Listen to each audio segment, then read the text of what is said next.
What is up, everybody? Welcome to the Eddy Live Podcast, episode number 208. We've got Evert. That's correct. Evert Vander. Sorry, bro. Vandermas. Yeah. I love the name, man. Actually, my first guess would have been Dutch for sure. Yeah. Because I was a soccer coach for a long time, and obviously big fan of obviously Mexico. But when you like soccer, obviously you gotta love the Dutch as well. Dutch teams always do pretty well. Hoop Holland, right? Yeah, let's love go. them, right? Yeah. We still gotta win a World Cup. We're not there yet. True, but I always think that it's one of the most exciting teams to watch. Yeah. Yeah, going back to like Ruud van Nistelrooy and stuff like that. Yeah. Like I love those guys. Oh, yeah, they're very even when they would heavy. beat Mexicans, I would still love them, man. They're awesome. I love it. Yeah. I'm happy to hear. Well, brother, tell me a little bit about yourself before we get started. All right, yeah. Like you said, my name's Evert Vandermas. I'm half Dutch, half Taiwanese. Yep. I was actually born in Taiwan, and then when I was young, 5 years old, I moved to a very small island in the Pacific called Saipan. And spent my whole life there, grew up, graduated high school and college there. Good to and go. then moved to Taiwan about 8 years ago. Beautiful. And I've been here in Taiwan, traveling and, making a life for myself. I like it a lot. Okay, yeah, it's a good place to be. What brought you to Taiwan originally? Growing up on a really small island, like Saipan is tiny. You can drive around in 45 minutes. Okay. There's like 50,000 people. I know everybody. Really? Okay, it's like a So small town it's island. Very small. And it's kind of just like you feel kind of trapped. We call it island fever, kind of like cabin fever. Gotcha. You feel trapped a little bit. And I was, growing up, you're watching movies and things are happening. You're like, man, I feel so like this island doesn't have much going on. So I figured I was born in Taiwan. I had my family here, my grandma. Okay. And I was like, I'll pick up the language, learn Chinese, and come here for a little bit and travel a bit and see Asia. And I loved it. And Beautiful, man. So you came here 8 years ago. 8 years ago. I mean, you look really young already. So thank you. You were like a teenager or whatever when you came. I was 19 when I came here. Oh, really? Actually. Okay. Yeah. So you got that Taiwanese gene where Luckily, you look 10 years younger than you are, right? Yeah, the sun didn't affect me, That's man. beautiful, man. That's awesome. So obviously, you came here. You started working, right? Mm-hmm. Somewhat. So what are you doing for work before we get really when deep? When I first got to Taiwan, I actually got into modeling. Nice. And okay. I just Googled an agency. I got in, and they liked me. They signed me, and pretty much what I did was I got contracts in Hong Kong, got contracts in Bangkok, got contracts in China, and just got to travel around. I was like, oh, this is great. I get to travel around, get to live in different countries and learn about different cultures and then work a bit. The modeling work is it's not too tough. You go to castings, get jobs here and there. Okay. You get like a stipend. Yeah, it's pretty nice. So you have to be like super fit, right? Or super thin at least. You got to be super usually thin. Yeah, they really care about the way you look. And I mean, when you're young, 19, 20, it's easy. Yeah, it's easy. It didn't really bother you at all. Yeah. Didn't bother me really. And just work out. Just keep trying to look good. That's all right. Actually, when I came like 20 years ago, I did some of that as well, and I remember being like pounds, like maybe 180 pounds, 185 pounds, so about 185 centimeters tall, 185 pounds, and some of the Taiwanese guys were the same, right? My height, and they were like 160 pounds, and the people were telling them like, got to drop 20 pounds, man. The guy's gonna die if he drops 20 pounds. It's crazy. The camera adds 10 pounds. For sure. That's what they all say. Yeah. I guess it's true. They want you to be skinnier than you should look, or look thinner than you should look in person. That makes sense. So then on camera, makes you're sense. basically an object. You're the object to make whatever they want look good. Yeah. And then so you're like a mannequin. You do what they have to say, or you wear what they have to wear, and that's how it is. And they just treat you like another object. It's like, all right, you got to look a certain way. You're this prop. Yeah. That's like, no, cut this off. No, don't eat for 2 weeks. Yeah, everything. It's crazy, man. So you did that for a while? I did that for a while. I actually still do it. Okay. I still have jobs Nice. now and then. Yeah. And then got into the coffee business. Actually, coffee first. business. Yeah. Okay. Me and a friend of mine, we started importing coffee and bring it out to people in Taiwan. And that's been a lot of fun. And then expanded that a little bit. I still have the coffee business, and then just doing a lot of import-export. Okay. Different things, yeah. So the coffee business, I mean, let's quickly talk about that. How did that start? Like, coffee coming from where? Like, so my partner was from El Salvador. Okay, His name's okay. Juan. Yeah, and he knew a lot of perfect farms name for there. the coffee business. Yeah. Yeah.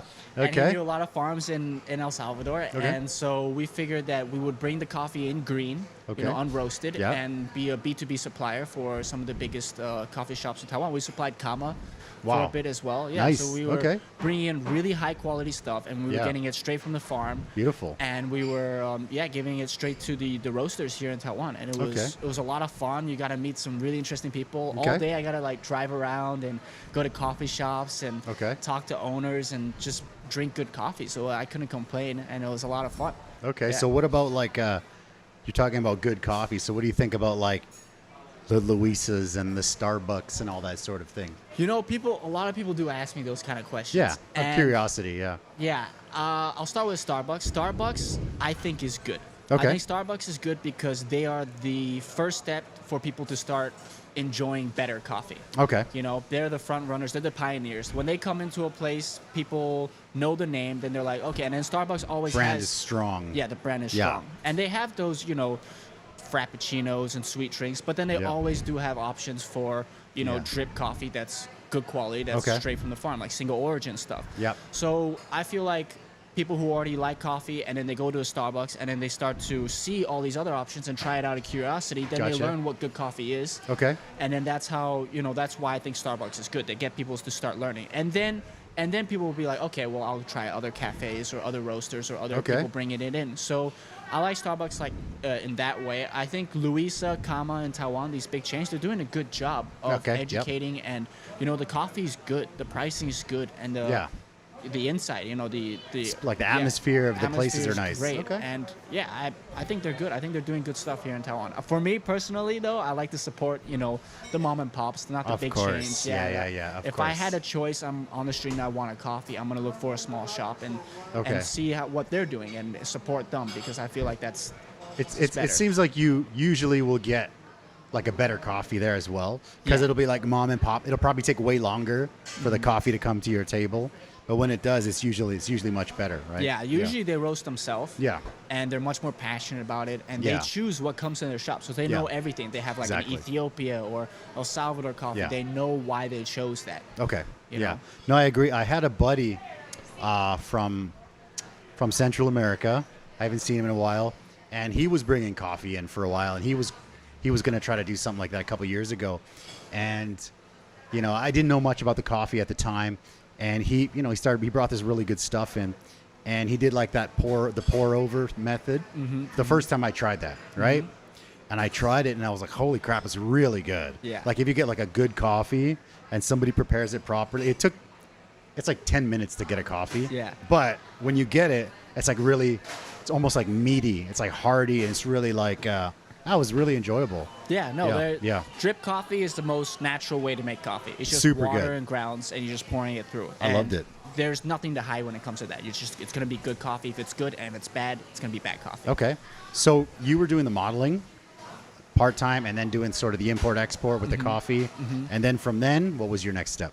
Oh, I'm still doing that You're still now. doing that? Perfect. Yeah, Okay. That's what I'm doing Good. now. Yeah, the import, So- export, and modeling. I love it. Okay, perfect. So then you're going to, you're doing some traveling, right? You were Yeah. talking about doing traveling in Asia. Yeah. And then I'm done asking about this trip, right? So Yeah. you're telling me about this trip.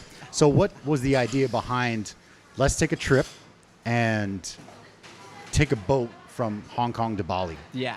Well, it all starts. There's this guy Milan Rabold. He's the captain, and I've known him from Saipan. He's Okay. a good friend of me and my brother's. Okay.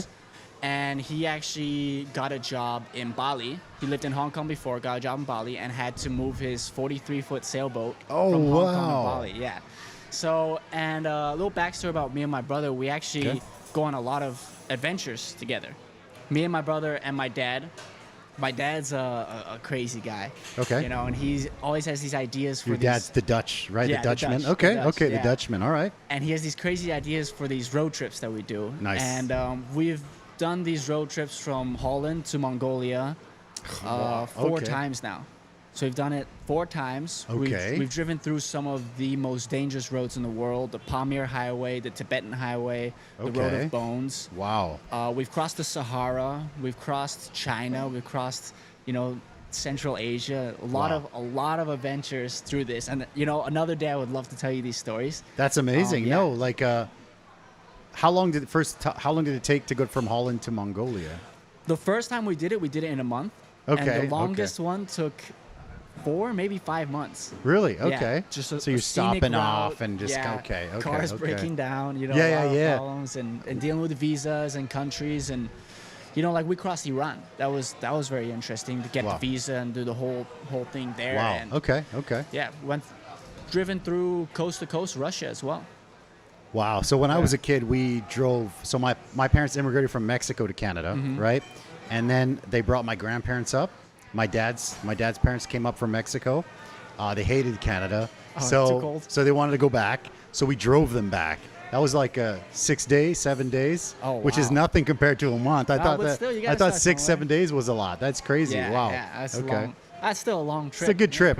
Car broke down, things break down. Yeah. We had this trailer with all their stuff in it that broke. Everything broke. So yeah, everything's gonna break. Sooner or later. That's crazy, man. Because of these trips, Milan, he knows that me and my brother we're experiencing this kind of stuff, roughing it, having just being able to survive. Yeah.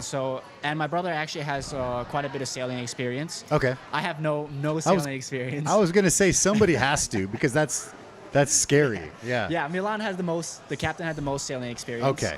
And then we had another guy, Keith Longuski. He's like the physician assistant on Saipan. Okay. My brother, me, and then a German guy, Matthias. So it was 5 of us. Okay.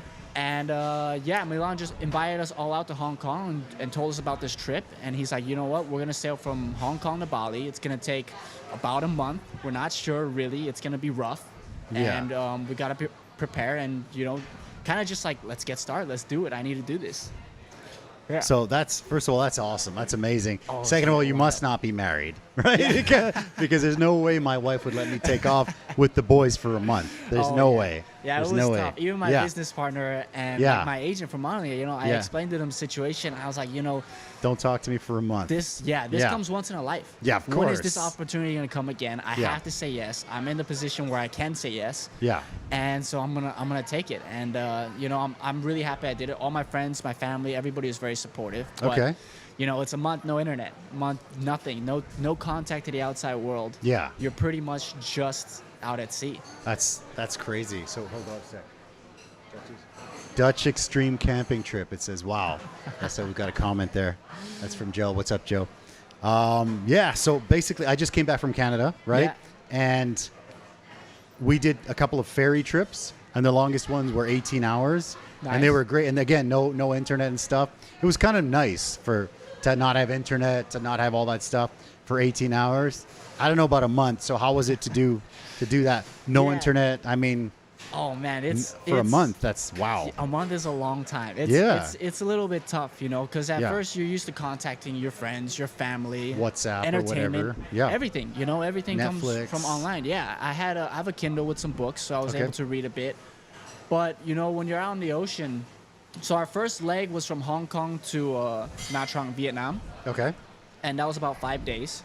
And that was just to get situated, just to get us all ready, get us, comfortable with the boat. So and you guys everything. stopped there? Yeah, and we then stopped kind in of like, Vietnam. okay. Yeah, so we prepped everything for 5 days. Okay. Food, water, everything that we needed. We prepped for more just in case. Just in case. But then we knew that's the first stop, and we already had somebody there at the yacht club in Vietnam to prepare everything for us to get ready. And we actually left from the Hong Kong Yacht Club. Wow, that's cool. Yeah, it was that's really pretty cool, man. I'm repping Wow. right here, That's it. Yeah, that's beautiful. And, okay. These guys we were talking to the sailors there and everything. We were explaining, we were like, yo, we're going to sail to Bali. They're like, don't do that. They're like, have you sailed before? I was like, nah. They're like, that's not a good idea. This kid, he doesn't know what he's up against. Yeah, so it was, they were not really adamant about that trip happening. But they were all, saying smooth sails and calm seas, get you there. I wish you the best. And so the first 5 days got us situated with the boat. We had a little storm the first couple days from Hong Kong, but it was actually giving us wind, pushing us down, and getting us to Vietnam quicker. Okay. And just the weather was a little bit stormy, rainy, and that kind of stuff. But wasn't too bad. Well, there has to be a point when you hit like open sea, right? Where there's nothing around for a long time. So that must have been, maybe describe how that was to just kind of see nothing in all direction for, your buddies kind of there drinking a beer, driving. How did that feel? Oh, that was the biggest shock for me, actually. We left Hong Kong at night, and then when we got out, we couldn't really sleep during the night. We were eating a lot of seasick medicine, so we're not, getting super sick. Yep. And then the morning, I just remember out really being in open ocean. And like I said, there was a storm. There were like 3-4 meter swells. It was big swells. Really? Yeah, coming and pushing us. Okay. And we're kind of all a little bit like, getting ready, on the boat, getting situated, but still nervous, like very nervous. Yeah. And looking around, it's overcast. I remember that first day is overcast, and you look around and there's nothing. And then your phone has got no internet, you have no contact to anybody, and you're like, wow, okay, we're really out here. Like, this boat is not that big. It's 43 feet. Okay. All we have on us is our food, our water, and, GPS systems and things, and we just know we got to get going. And it's just kind of like, it hit hard. No, because you're prepping, you don't know. But then, like, once you're out in the ocean, you're like, wow, this is hitting hard. Like, I'm out here all alone. So you have to be really close with this group of people to be stuck on a boat with them for a month. Absolutely. Right? Yeah. So, I mean, you said the captain was your buddy, right? Yeah. Your brother? Yeah. Right? And then you? Me. And then 2 other guys? And 2 other guys. Two other buddies. 2 other buddies. Okay. One buddy I've known for a long time, Keith. Okay. And another buddy, Matthias. Didn't meet him, but it was good to get to know him while we were on the boat. With these guys, it was a good crew. It was good to have the hierarchy of the captain. It's Milan's boat, and he, what he says goes. He's the most experienced guy there. And so we all listen to basically what he has to say. If he's like, put the sails up, put the sails down, like, do what you need to do. Yeah. And so it's good to have that, especially, 5 men. You don't want any, like, clashing and trouble for and stuff like that. Was there any moments where, people are kind of like, because men are men, right? And eventually men lose their patience and stuff like that. Is there any kind of situations where you thought, shit's going to go down? No. Honestly, everything went very well, very smooth. I think it was also the camaraderie of we were really like in a situation where it's kind of like almost like life and death. If you mess up out there, you're dead. You're dead. That's how it is. So we know that is kind of more important than anything else. Okay. And because of that, there was no real friction between anybody. Okay. And the captain would, say things if there's like. Because we hit some storms, and the boat's being like thrown around. Yeah, I got some pictures and videos that we'll share in a sec here. And captain's just hard on. He's like, okay, we need you, get over here. We need to do this, and he apologized later. He's like, oh, I'm sorry if I was tough. It's like, nah, you're doing good. Save our life. Straight. You just gotta be straight and know what's happening. Was there points like that when you were kind of like, holy shit, what am I doing here? I was kind of like freaking out a little bit, like scared, like, man, I might not make it home. There was a couple times. The first time was the storms, and man, what scared me the most out there were the storms. Yeah, of course. We were sailing, everything is good, and we hit a squall once, a small one, and out of nowhere the wind will pick up and just throw the boat around like nothing. Really? You're the just whole like, boat would just spin. Like we'll spin around, and because the sails are up, it just takes the sails. Oh yeah, like a kite, around. right? Yeah, and a sailboat, a sailboat has like a keel. It's like a deep part at the bottom. It goes about 2 meters, and it's really heavy, so the boat can move sideways quite a bit, and because of that, so it can really start leaning from the wind. Gotcha. And so with these storms, would like kind of throw the boat around and things. It's crazy. And the wind is scary, but what's even scarier with these storms is the lightning. And I didn't even think of that. Yeah. You're amassed out there in the middle of the ocean, and you see lightning storms. You hear them, and you see them at night. And that was what scared me the most, because I'm like, what will happen if lightning strikes the boat? Like, what? I have no idea. The captain was reassuring. He's like, yo, I looked it up. Like, it will just go through the boat, go into the keel. But I was also reading some things, and it can fry all electronics, so you're basically, a ghost ship out there. It can put holes in the boat, so your boat will sink. That's scary. It can kill all of you, You know, who knows how electricity runs? No, yeah, of course. So we're like, you know, through these storms, we're staying away from the electronics and metal poles and stuff. Yeah. And so those are the ones, that's what I hated the most. Every day, every night. And especially near the equator, there's a lot of thunderstorms. And we're just constantly watching, dodging, and trying not to get in them. Wow. Yeah. Actually, we have a question here from the average Joe here. And it's actually the next question that I was going to ask as well. So you're talking about storms and lightning and stuff like that. What about like sharks and pirates? Like, I think pirates are a real thing. I mean, I don't know, right? Sharks, pirates, things like that. I mean, wasn't that...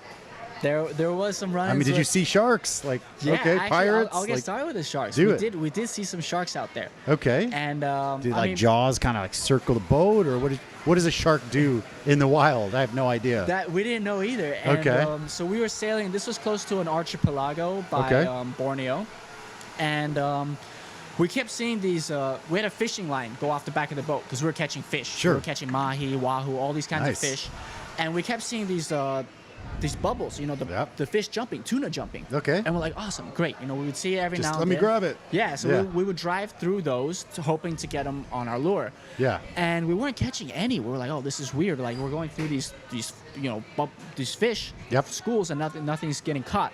And then we go through one school and we see this fin pop up. It's like this big shark fin. Oh, man. And we're like, oh, that's why. They're being hunted. And there's like two sharks. We're not sure. They were like 4 or 5 meters. They looked like tiger sharks just based on the fin. The fin was huge, sticking out of the water. And they're hunting these sharks. 4 or 5 meters. Yeah, there's big sharks out there. And that wasn't the scariest part. The scariest part was that day that we saw the sharks. We actually we lost one of our fuel tanks, like an external fuel tank. Really? And we had to reverse to get it. We reversed over our own propeller. So the fishing wire went into our own propeller, so we couldn't move. And there was no wind that night, and me and my brother actually had to jump into the water at like 2 a.m. in the morning. And it was dark. Minutes, it was right? dark. Okay. We just saw sharks, but we're like, all right, if we don't get this out of the propeller, we can't move. You know, it's just we're stuck in the middle. There's no wind. We can't keep going. So me and my brother were taking turns while the captain is holding the flashlight. And you're in this water, and it is just like a flashlight into the water. Yeah, he's like holding it under. Oh my god! And it is pitch black. And I've never gone on the open ocean like that. You know, you get in. That's scary. You can't see anything. We have our goggles. We had our knives, and we're taking turns holding our breath to go to the propeller and try and cut the wire out of the propeller so we can start moving. Holy crap! It sounds like a movie, or a book crazy. Or something, man. You got to write a book. That's wild. Crazy. Yeah, and you know, you're looking around and it's pitch black, and you're just like, man, these sharks can come at any second. And you're just a sitting duck out there. Like the water wasn't even that deep. It was about 30 meters deep, murky water. Oh, really? And it was out by the coastline. And we it was not fun being out there, taking turns and holding our breath and trying to cut it out. And it took about 30, 40 minutes to get it out. Felt like a lot longer, I'm sure. A lot longer. Oh, Felt me like and my a week. brother were stressed. Yeah, my brother was even telling me, you know, keep your feet close to the boat. You want to try and feel like you're part of the boat, so nothing, you know, because sharks have they have that sense that there's something loose. Sense. Yeah, they can feel things, you know, even if you can't see it. And so yeah, we were out. That was one of probably the most nerve-wracking nights, just prepping ourselves to get in that water. Of course. Yeah, that was scary. Going towards what is it? Pirates. Yeah, I mean, is that? Pirates. I think it's a thing, right? Pirates. They must be a thing, right? Pirates are a thing. There was something that we had to watch out for. There's a lot of boats out there, fishing boats, and you don't know what the purpose is for them. You know, they could be out there fishing, but they see a floating ship out there, and it's, you know, easy pickings. Middle of nowhere. Yeah, middle like of nowhere. These 5 dudes on a sailboat. Yeah, and so we were trying to dodge the fishing boats. Nobody really bothered us. We got real close. We almost hit one once, just because their lights are not really on. But then some modern day pirates, we get close to the Paracel Islands. Okay. And they're these islands in the South China Sea that China owns. Okay. And that they're like building military bases on. Oh shoot. And actually there was one day we started getting shadowed by a Chinese warship right behind us. Yeah, like literally a huge warship behind us, following us, coming in front of us, just doing dangerous maneuvers. They're talking Chinese to us on the intercom, on the radio, but you know, I speak Chinese, but I wasn't really understanding what these guys are trying to say because the static and the everything. accent's tough too. Yeah. And we're just like, what is going on? And then we saw this huge operation of like this dredging. It looked like dredging operation. And we drove right through it, and we were really confused about what it was. Later we saw on the news, so what the Chinese military was doing out there is they're illegally dredging for battleship steel. And battleship steel is steel that... battleships that have gone down? Yeah, and it's very valuable because they were sunk before the atomic bombs went off. Okay. And so therefore they have no radiation in them. Oh. So they're good for like very high quality electronics. Oh, wow. Yeah. Okay. So they were dredging not Chinese ships. These were British warships and American warships, and they were heritage sites. Oh, and, wow. Yeah, and that's why we figured why the Chinese warship was following us, because we're going through their illegal operation. Yeah. And the governments of the U.S. and Europe were very upset that the Chinese were actually doing that. Okay. Yeah, it was crazy. And so later on, we realized how dangerous it was that we were going through that area like that, because the ships can also, if they saw us as a threat, they saw, 5 men, military age as a threat. They could easily short hair and kind of in shape guys, right? They could easily sink the boat and just call it an accident, or nobody would know what would happen. Oof, that's scary, man. So we were really fortunate. We didn't know at the time what was going on. We're just confused, and luckily through naivety, just blind luck, that nothing happened. But yeah, I feel like they were really aggressive out there. Felt like pirates, Okay. Sure. And everything. And it's pretty scary too. It was very really scary, man. Yeah. We have no idea what they wanted. We have no idea what's going on. And we knew we were close to the islands, but we're still in international waters technically, so it shouldn't have been a problem. But yeah, they were not nice to us at all. That's crazy, man. I remember one time I took a cruise from. I did a visa run way back in the day when there used to be a line called Star Cruises, and it used to be Geelong used to have this Star Cruises fleet, and you would instead of going to Hong Kong for a visa run, you take this you go to Star Cruises, and they would just basically cruise into international waters. They take your passport, stamp it, blah blah blah, then you come back.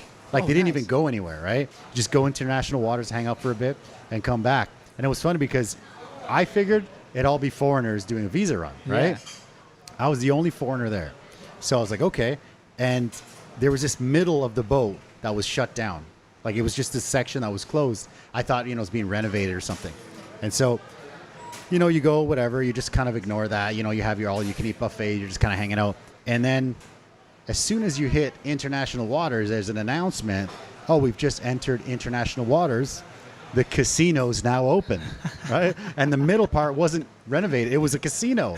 So then the whole ship, everybody just flocks. It's like, it's all Taiwanese gambling inside the casino. It was crazy.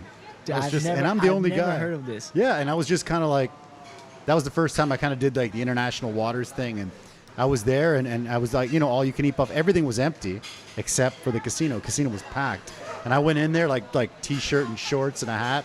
And they're like, you need a dress code to come in here. I'm like, what are you talking about? It's a boat, dude. And they're like, no. You have to get out, right? Unless you want to gamble, you got to get out. It's like, oh, okay. I'm like, well, I'm a broke, like, just finished college guy. I'm not gambling shit, Yeah. So I'm like, okay, so I went out and I had like the whole boat to myself. It was crazy. How many people were gambling out there? Shoot, I would say a couple hundred. Wow, that many. It was crazy, It was an man. operation. It was just like, Taiwanese people like gambling, right? And so when you go to, I think it's like an all Asia thing, right? So yeah, that whole place was packed. It was like roulette tables and poker tables and stuff. And I was like, I didn't even bring any money because it was all inclusive, right? I'm like, I got no money. I can't gamble. Run. I'm just visa running, and it was crazy. It was super fun though. Oh wow. It was weird, man. Yeah. But cool. International waters is I guess it's fair game. What are the laws? There's no laws? Yeah, I don't know. We heard on the radio. This is pretty funny. One day where a Vietnamese warship was getting on the radio. It's like, hey, Australian warship. This Vietnamese warship. You're in English? Entering, in English. Okay. It's like you're entering Vietnamese waters.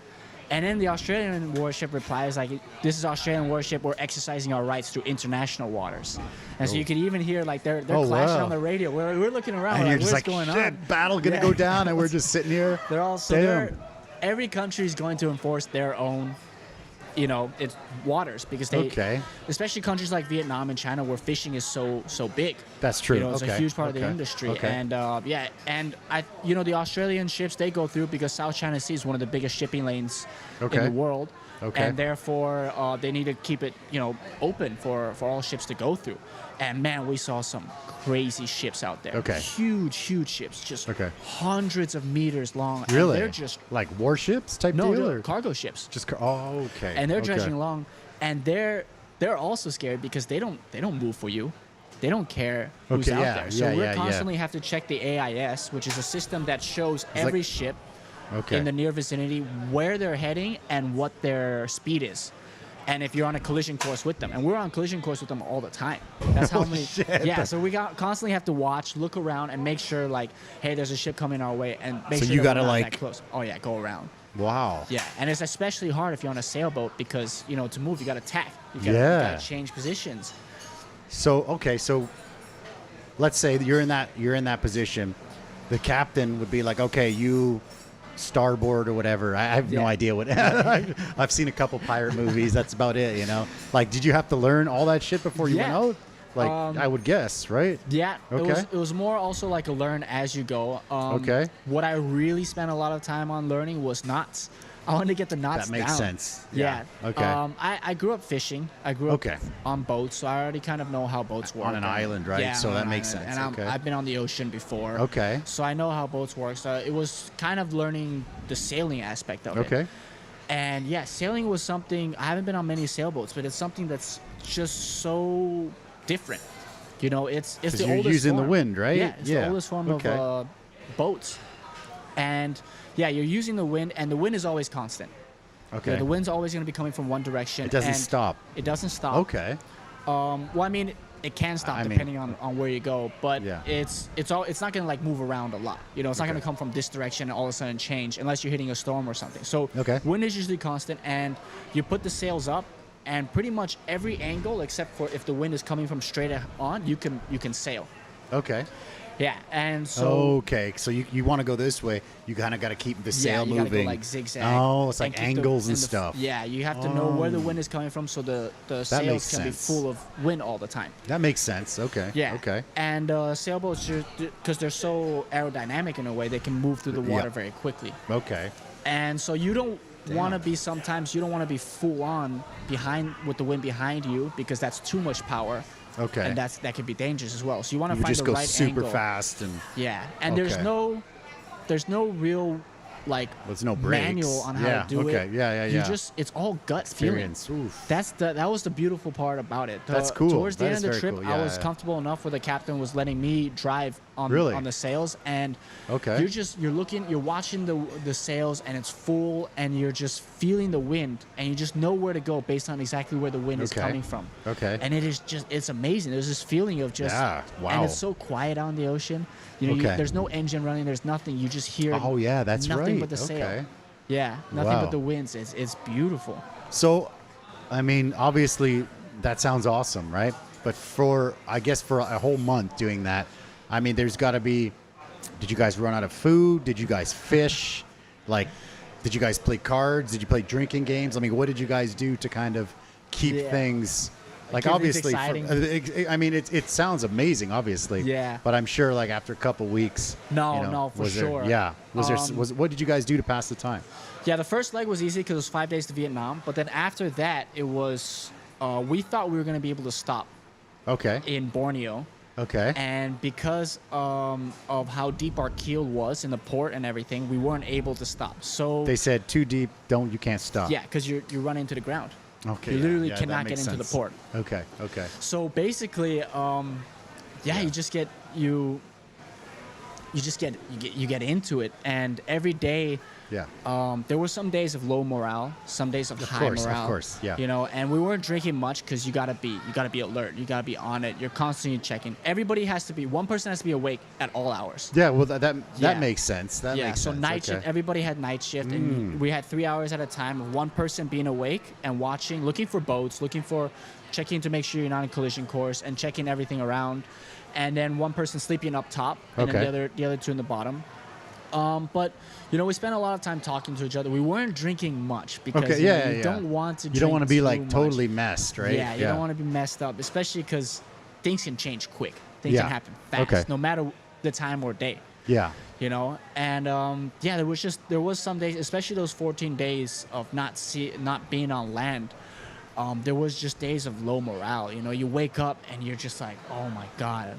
It's 6 in the morning. Are we and there you're just yet? Like, man, another day. We're all, me and my brother, messing around the Cap sometimes. Yo, Cap, are we there? Are we there? Yeah. You see nothing around you. That's amazing. And those 14 days, because we couldn't stop, we did run out of food. We ran really low on food, and we ran really low on fuel, and we had to, slow it down to 1 meal a day, and we didn't know when was the next stop we had. And especially near the equator, the doldrums, where there's not much wind, we're moving so slowly. We're like, oh, wow. Luckily, we prepared a lot of water. Okay. So that was fine. But, running low on food and fuel was not fun at all, because you're really like, okay, we're on survival mode.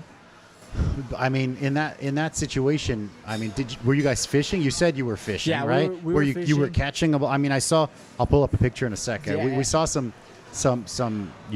you caught fish, right? Yeah, we caught maybe 5 fish. Okay. 5 fish. And somebody was there filleting it. Yeah, my brother was filleting Your brother the was fish. filleting a fish. Yeah, I was cooking them up. I was the chef on the boat. Chef, okay. Yeah, and they were good. They were good fish to eat, but it wasn't enough to, supply us with food. Okay. Supply all 5 guys. So it was good as an extra protein source when you needed a substitute, and. The fish were good, super fresh, good to eat fish. Yeah, but I bet. It wasn't enough. Were you like just filleting it, pan frying it type deal? Yeah.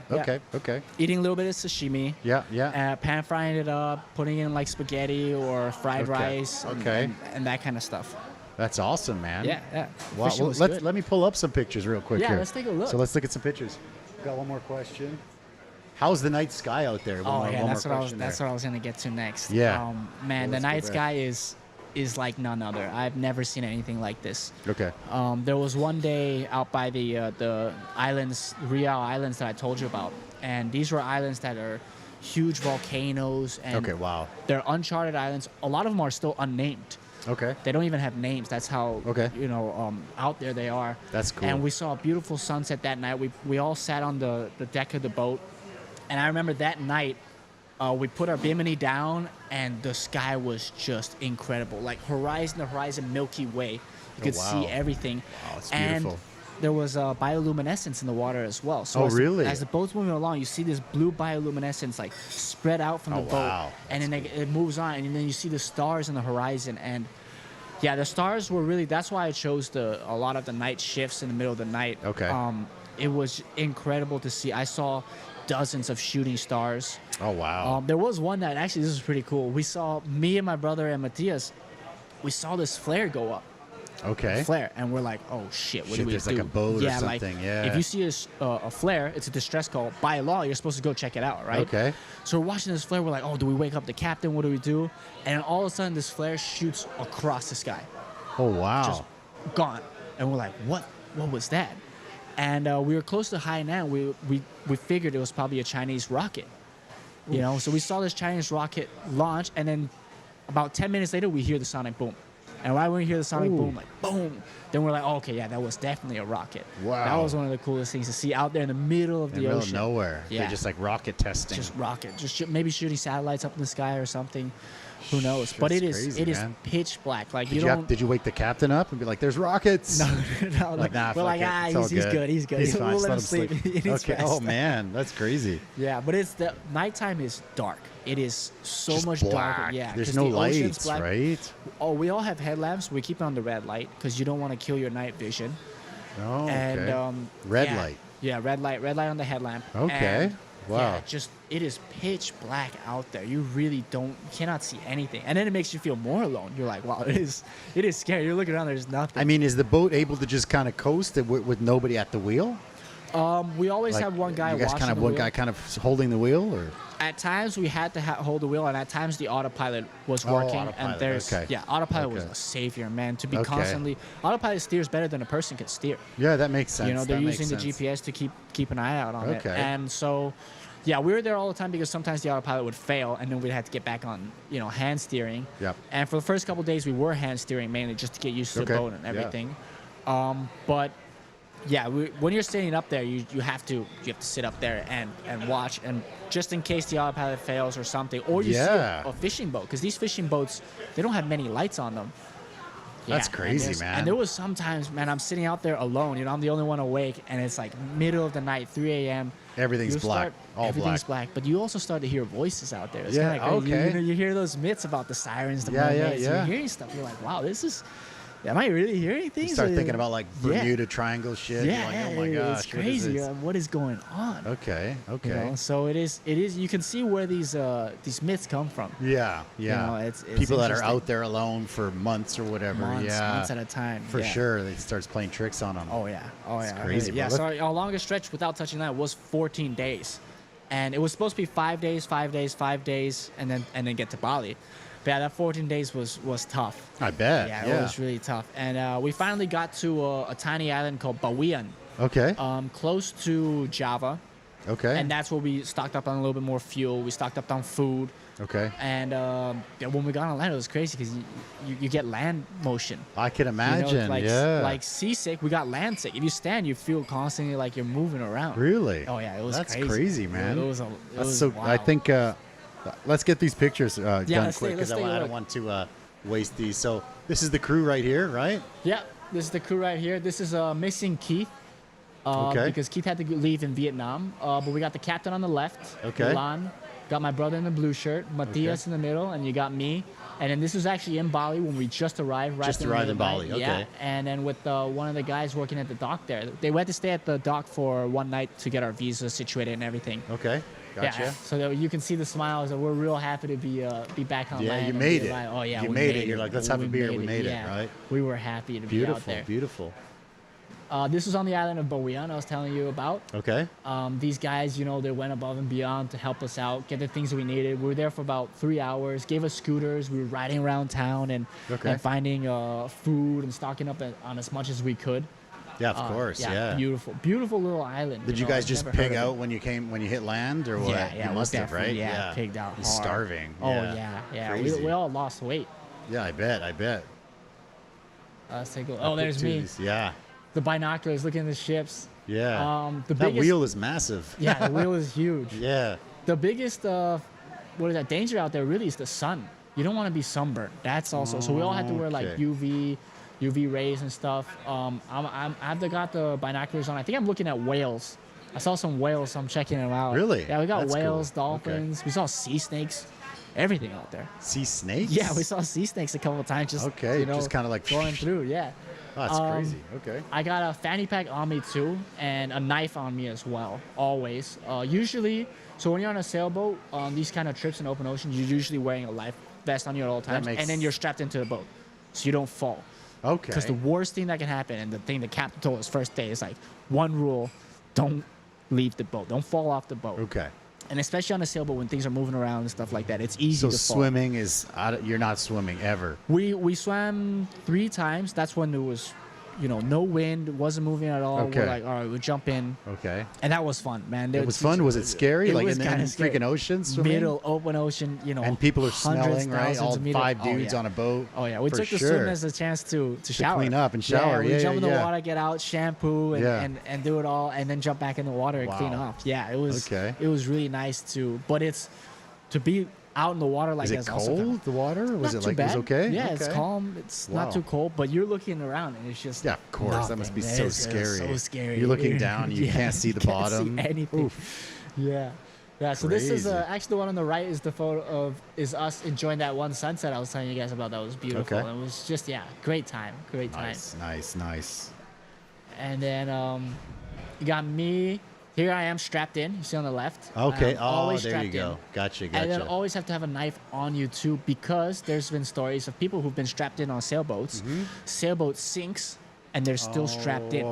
So that's you gotta have that knife on you crazy. because you gotta cut yourself off if you need to. Oh my God, yeah, so that's crazy. Sometimes the things that protect you, can Yeah, ultimately like kill a you. seatbelt will kill you sometimes, right? Oh Yeah, man. and then the picture on the right was what I took, just relaxing. Kindle. Yeah, reading, trying to get some books. Okay. And I want to show how the boat's leaning all the time. You see? Okay. Yeah. The boat is constantly like that. Really? Constantly leaning one way or another because the wind pushes the boat. Okay. Wow. And that made it so uncomfortable. I bet. Because you can't sleep. If you sleep, you can't sleep when you're crooked like sleep. that. Especially at this angle, there's Okay. only one place where I'm sitting where it's comfortable. Okay. The other areas were not comfortable at all. And so everybody's just kind of like awake and just not comfortable because you're constantly either leaning forward or leaning back. It was crazy. Yeah, that led to a lot of frustration between us. Because just like, sure. man, this heel Dude, sucks. you've been in a comfortable spot for 2 hours. Yeah, taking turns.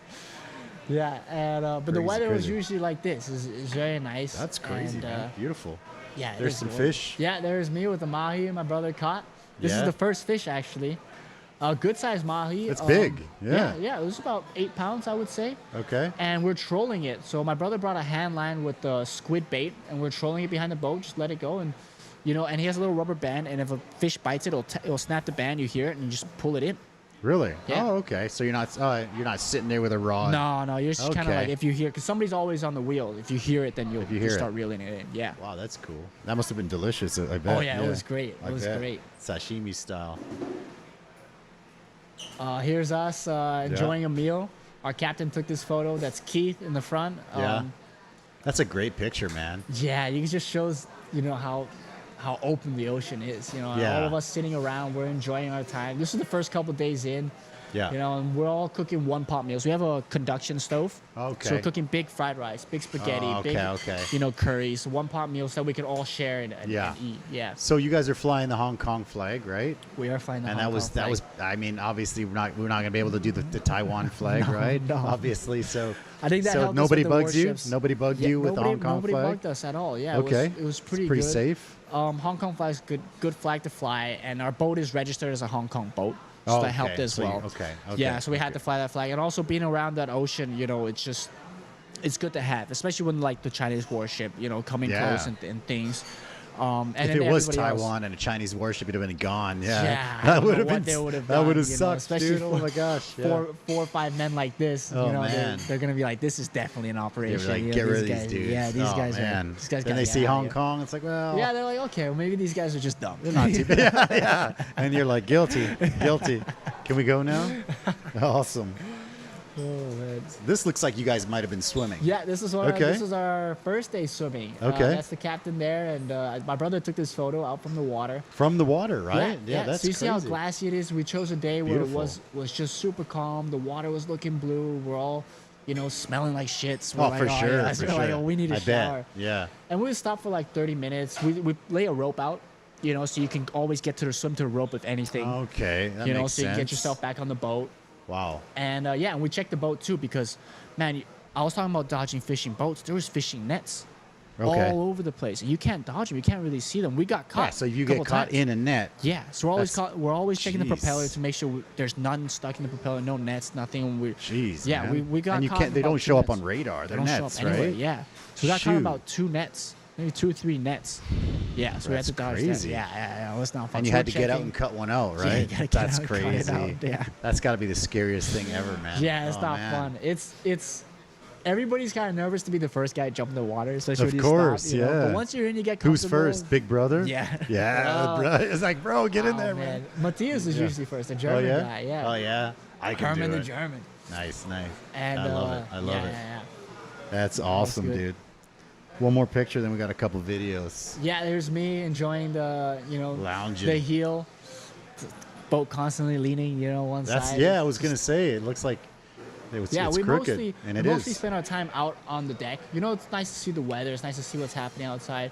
We'll go down to sleep and nap and things like that. But there was 3 bedrooms in a way, like 3 beds. Okay. One was full of food and fuel and things, so we were Sure. just not able to use that. But the other 2, the captain had his quarters, the little captain's quarters where where he would sleep, and then we would take turns sleeping on the couch or sleeping on the bed inside. Okay.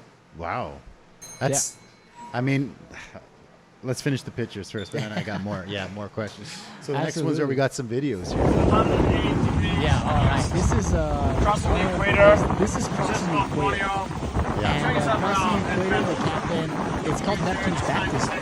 Actually, Okay. you become a shellback turtle. So there's an excitement of the day. The captain's like, I'm gonna use you guys. You cross the equator, you like, become actual sailors. And so he gave us, a couple lashings, knighted us, and then splashed water on us. So to really make us feel like, this is a big deal. When navies go through it, they haze their sailors.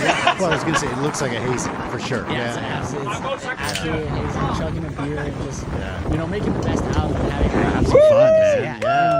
These days go slow, and Yeah. that was a good time. bet. We even hazed the captain. We hazed me, my brother, the captain. We all had a good time with that. I love it. Oh yeah, it was a lot of fun, man. It was a lot of fun. Yeah, I love My that. brother made this video. Next 30 Cool, slots. man. I love Oh, that. yeah. I love it. Let's get another video up. Damn, these are all short. Yeah, this is That's the sunset. Yeah, that's sunset. You see the fuel tanks that we have out there. Okay. You see us just sitting on, as the autopilot goes, you see these unnamed islands out there, volcanoes, and the sail. There's the sail, and you're flying. You're just flying, just Beautiful. enjoying it. There's some days where you get. He doesn't so have far airdrop. out looking, you forget to enjoy it. And it's just, Yeah, for sure. And then you see a sunset like this, you're just like, wow, man. Oh, beautiful, right? Yeah, you're And just the Hong Kong it is flag, beautiful, yeah, and lounge everybody's mode, enjoying, lounge yeah. mode. Two more. Boom, this one's Captain's looking nervous. Yeah, he did look nervous. It's like, oh no. That was not fun. That Last was, one. That one's freaky. This is crazy. This Yeah. is called bearing board. And it's when you lean, when the wind picks up, sometimes it leans the boat a little bit too much. And part of the boat gets buried under the water. And that one more time. it's not a problem. The boat can handle it, but it is scary watching half your boat, underwater. Yeah. I did not. Those made me nervous. The captain was all fine with it. The boat was really nervous. And it also Normal. shows how much we're leaning. Yeah. You're leaning so much that the rail is in the water. It's crazy, That's just man. we're all you're holding on and Oh my God. for days on end, just constantly at an angle. That's scary, dude. Yeah, damn. Yeah, it was part of it. It was part of it. So, like after a trip like this, a month, that's got to be like your five, six guys, right? Was it Yeah. 5 or 6? 5 or 6 4 or guys? 5 guys. 4 or 5. Okay. So, you guys must have connected, like Oh yeah. in a special way. Like, is there some kind of like special bond you guys feel now, or do you feel closer, or how's that working? Like, Yeah, I've always been very close to my brother, but Sure. it was definitely better for our relationship. Me Yeah. and my brother, especially because we butt heads sometimes. So Of being course, here it's with brother, yeah. yeah. And then but having that common goal, it was Yeah. great. Yeah. My brother was closer to Milan.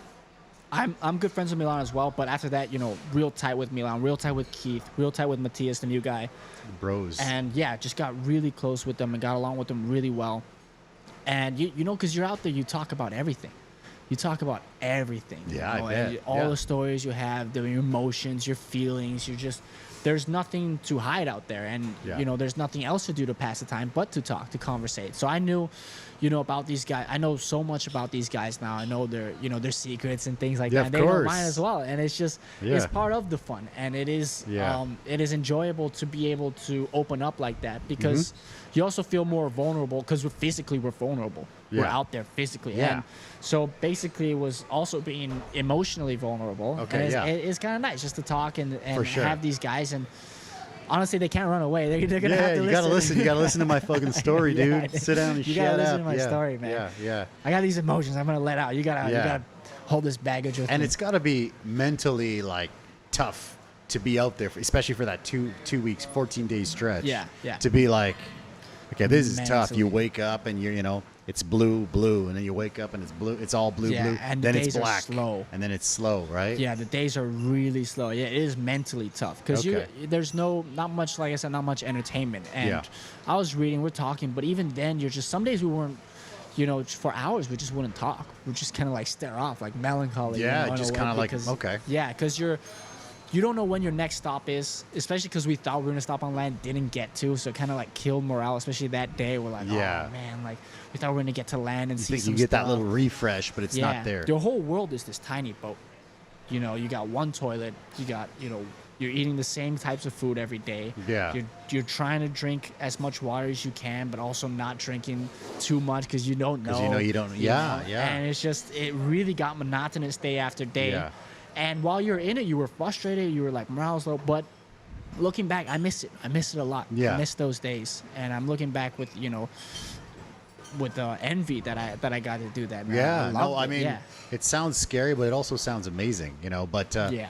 like I watched this podcast recently where this guy was mentioning that one of the worst things that a guy can do is, after they get married, is they kind of cut out all their buddies, right? And then, they're the family man and stuff, which is, I mean, that's one thing, you could be the family man, but like a man should still have his band of brothers where they can go and do something for a weekend trip or something. Yeah, because if you don't have that, you start to kind of lose yourself, right? No. And this is like that on roids. Exactly. Yeah, basically. that's but my point. It is necessary. I think every guy needs that. You need it's not just being around men, it's also the camaraderie of a common goal.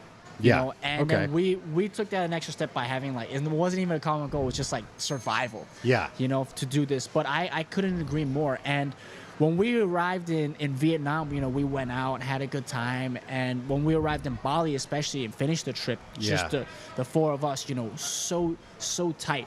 Made it. But also this pure happiness, like just pure happiness of, wow, we're back on land, and we were just everything. We were enjoying everything. We finally could eat all the food that we wanted to eat. Yeah. And, of course. What and was just your first being meal? with each other. First the meal, first bro. meal we had some nasi goreng. They brought us at the dock. Nice, They nice, gave us some okay. food from the dock, some satay. Nice. It was pretty good. We had Not some fish. good meals. No, Not fish. We were fish, done with yeah. that. We had some chicken and Beautiful. stuff. But it did build, the camaraderie was really good, and especially I think it helped me a lot mentally, just to be a better person and to be more motivated, more disciplined. That's awesome. And being around these guys who all have the same goal, it's just it's fighting together for a common goal, and that's that. good for you. That's beautiful, brother. I love that. Yeah. One more question up here. Sounds like an Ang Lee movie, like Life of Pi. Life of Pi. That's crazy. Gotta go. Great episode. Yeah, this is an awesome one, man. No, yeah, it definitely did feel like Life of Pi out there. We had a joke that we're like, all right, because we didn't know Matthias the best. We're like, all right, well, if anything happens, we're eating this guy first. Yeah. He's the bottom of the pecking order. This guy for sure. He's the least valuable guy here. Nah. What kind of like we're almost done here. So what time flies? An hour is it's over an hour already. It's crazy, right? We'll do it again with your other stories one of these days. I got a lot. But do you have a message you want to share, like a message of inspiration for maybe any kind of guys that are thinking they're doing like the guys trip or a guys weekend, camping or sailing or something like that? Wow, that's a good question. I would say, don't overthink it. Okay. And just do it. You Okay. have to do it, because getting out there, even if there's a problem, you can find a solution. Okay. And it's just being with the guys and being away from society and getting, because it's, especially in a city, especially in society, it's a rat race. People are all competing. They're Tell me about it, dude. constantly, especially if you have a family. It's like, I gotta do Shoot. this. You wake up to when you go to sleep, you're constantly doing stuff. You're not taking that time, and especially nature. Nature heals all. Yeah. And I was fortunate enough growing on an island that for me, the ocean is so important to me. Okay. And even in Taiwan, I have to get out to go to nature and just reset and take a step back, and because you get too tunnel vision, and Oh, I know. And you you're not get able on to- those goals, and you're like, yeah. But then, and you get you're just rolling, and you forget to stop and take a breather and take a step back. And with the guys, with the boys, to do that is you can do it together. It makes it more fun. Yeah. And everybody can just go out and just enjoy each other's company and have a good time. Without thinking about the problems and knowing that whatever happens, even if everything goes to shit, you can figure it out and it'll still be fun.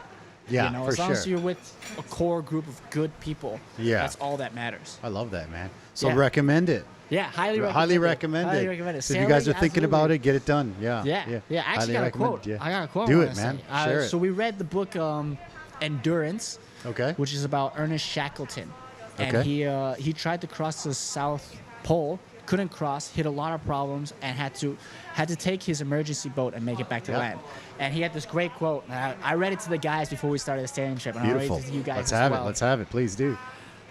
Unlike the land, where courage and the simple will to endure can often see a man through, the struggle against the sea is an act of physical combat, and there is no escape. It is a battle against a tireless enemy in which man can never actually wins. The most he can hope for is not to be defeated. And that's where we're at going in. You know the ocean, you know, it doesn't care about you. It's the ocean, ocean, doesn't care man. about you, man. You're it a is flea. Huge. You're tiny. You're a nothing flea. out there. Okay. You're nothing out there. And to know that, you got to come in with the respect. You got to respect the ocean. You got to respect nature, because to you, you're just another day. You know, anything can happen out there. Wow. Yeah, you gotta know. I mean, I want to ask you, is there anything you want to add before we call it? That was pretty solid, but is there anything we didn't touch on? That's beautiful. No, I highly recommend it. I think people should go out and do the things they want to do. You know, if these opportunities pop up, you gotta say yes. You gotta say it. It's not easy to just say yes, you know, but you can make the time. You can do it. It's possible. And beautiful, man. I love it. Yeah. Well, thank you guys for watching the show. I hope you enjoyed this one. I really enjoyed it. Great pictures, man. Great videos. Thank you. No, I wish.